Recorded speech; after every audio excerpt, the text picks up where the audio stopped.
This is a recast of the 6,400-word piece, Variational Autoencoders, VAEs, from kept5.blog. This article explains the use and applications of variational autoencoders, VAEs, for compressing, generating, and capturing complex data distributions. Let's listen in. So the article is about a type of artificial neural network called variational autoencoders, or VAEs for short. VAEs are used in machine learning and data analysis to compress and generate data, detect anomalies, and reduce noise in images. Autoencoders are composed of two parts, an encoder and a decoder. The encoder compresses the input data into a smaller, more compact latent space, while the decoder reconstructs the data from this latent space back into the original input space. Sounds complicated, but if an autoencoder is well trained, it can represent the input data in a useful way while minimizing information loss during the encoding and decoding process. This is why they are often used for tasks such as data compression, noise suppression, and dimensionality reduction. That makes sense. So what makes VAEs different from traditional autoencoders? Well, it has to do with how VAEs treat the latent space. A traditional autoencoder learns a fixed, exact representation in the latent space. In other words, each input corresponds to one point in the latent space. But VAEs learn a probability distribution over the latent space. Instead of assigning each input to one point in the latent space, VAEs assign each input to a whole region in the latent space. This has the advantage of allowing VAEs to generate new data that resembles the original data distribution by randomly sampling from the latent space and reconstructing these samples through the decoder. That's right. VAEs also use a special type of loss function that takes into account both the reconstruction accuracy and how well the learned latent distribution matches a predetermined target distribution, usually a normal distribution. Interesting. What is this loss function composed of? The loss function consists of two parts, reconstruction loss and Kullback-Leibler divergence. Together, these two components form what's known as evidence lower bound, ELBL, loss function. And what does each part measure? The reconstruction loss measures how well the decoder can reconstruct the original inputs from the latent space. Generally, mean squared error is used for continuous inputs or cross entropy for discrete inputs. And what about Kullback-Leibler divergence? Kullback-Leibler divergence is a measure of how different two probability distributions are. In the context of VAEs, it's used to measure how far the encoder learned latent distribution deviates from a predetermined target distribution, usually a standard normal distribution. Okay, got it. So when training a VAE, it attempts to minimize the loss function, improving reconstruction of inputs and reducing KL divergence, which requires careful balancing of both terms of the loss function since too much emphasis on reconstruction can lead to overfitting, whereas too much emphasis on KL divergence can lead to underutilization of the latent space. That's right. So that's why VAEs are so useful in data compression. The encoder transforms the input data into a lower dimensional latent space, compressing the data and resulting in significant savings in data storage. Absolutely. For example, VAEs can be used to compress images or videos. After compressing them, they can be stored and then reconstructed through the VAEs decoder when needed. Cool. In addition to data compression, VAEs can also be used for data generation. After training a VAE on a particular dataset, we can use it to generate new data that's similar to the original data distribution. That's right. The VAE does this by randomly sampling from the latent space and then reconstructing those samples with its decoder to generate new data. Since the latent space is a compact representation of the original data distribution, the generated data typically resemble the original data distribution. Right. For example, you could use VAEs to generate new images that are similar to those in a training dataset. These techniques are often used in generative modeling, like generating new faces or creating artworks. Very cool. VAEs are also quite useful for anomaly detection and outlier identification too. Essentially, if we train a VAE on mostly normal data, it will have difficulty accurately reconstructing anomalies. Okay, got it. So when a new data sample is presented, the VAE uses its encoder to project it into the latent space and its decoder to reconstruct it. If the sample is normal, meaning it resembles the data on which the VAE was trained, then the reconstruction should be pretty accurate. But if it's an anomaly, meaning it deviates significantly from the training data, then the reconstruction is likely to be inaccurate. Exactly. We can compare the original sample and its reconstruction to determine whether it's probably an anomaly or not. A commonly used measure of dissimilarity is reconstruction error. That is, the difference between the original sample and its reconstruction. Higher reconstruction error implies an anomaly.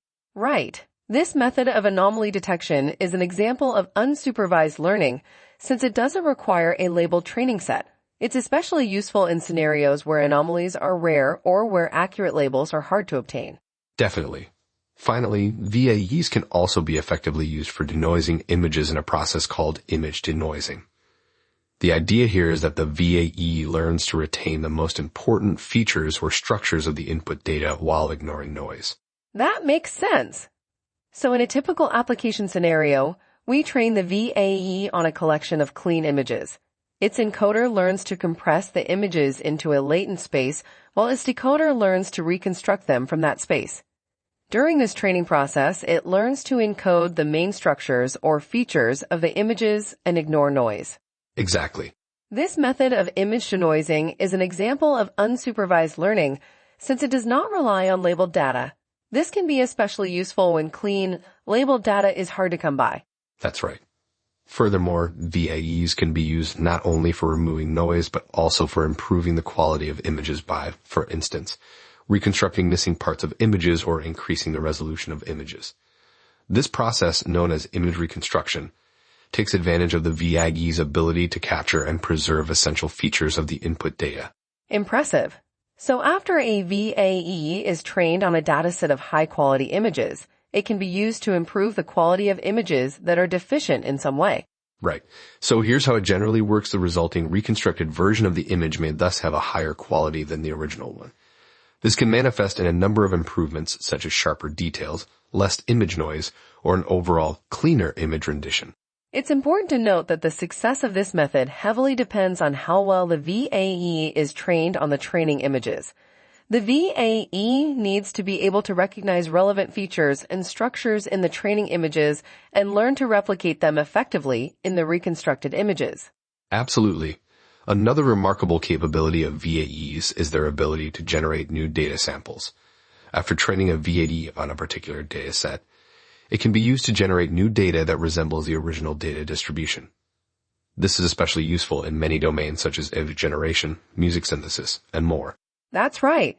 In this process of data generation, the VAE randomly samples from the latent space and reconstructs these samples through its decoder in order to generate new data. Since the latent space is a compact representation of the original data distribution, the generated data often resembles the original data distribution. For example, imagine having a VAE train on a data set of face images. After training, this VAE can then be used to generate new face images that resemble the original ones but are unique. Similarly, a VAE trained on music can be used to generate new music pieces. It's important to note that quality and variety of generated data depend heavily on the quality of the training dataset and architecture of the VAE. A larger and more diverse training dataset and a carefully designed VAE architecture can help generate higher quality and more diverse data. Right. One of variational autoencoders' key strengths lies in their ability to capture complex data distributions. This capability is especially important in many applications of machine learning, such as natural language processing, computer vision, and more where data are often high-dimensional and complexly distributed. That's true. The ability of a VAE to model complex data distributions is closely related to its structure and its loss function. A VAE consists of an encoder and a decoder. The encoder compresses input data into a lower dimensional latent space, while its decoder reconstructs the input data from this latent representation. During this process, the VAE learns to model the distribution of input data. Perfect. Got it. It's important to note that the ability of a VAE to model complex data distributions depends heavily on the architecture of the VAE and the quality of the training dataset. A well-designed VAE and a high-quality training dataset can help generate better models of complex data distributions. Right? VAEs have many applications in unsupervised learning scenarios since they can learn from data and capture useful representations without requiring labeled data. Here are some examples. Generative adversarial networks, unsupervised clustering, anomaly detection, etc. Furthermore, VAEs enable both data compression and data generation while capturing complex data distributions. Indeed, selecting the right network architecture for VAEs can be challenging since many factors must be taken into account in order to ensure an efficient and effective modeling of data. Here are some challenges to consider when selecting suitable network architectures for VAEs. Such as strong inductive biases, reduced flexibility, increased constraints on parameters, etc. Modeling high-dimensional data presents a significant challenge for VAEs as high-dimensional data, like those found in image or speech datasets, can have a complex structure and distribution that is hard to capture and represent. Yes, here are some specific difficulties that may arise when modeling high-dimensional data with VAEs. Such as limited capacity for learning complex feature mappings, difficulty in capturing long-range interactions between features, etc. Despite these challenges, advances in machine learning methods and hardware technology have made modeling high-dimensional data with VAEs and other deep learning techniques increasingly feasible. With suitable methods for dimensionality reduction, regularization, and architecture selection, many of these challenges can be addressed.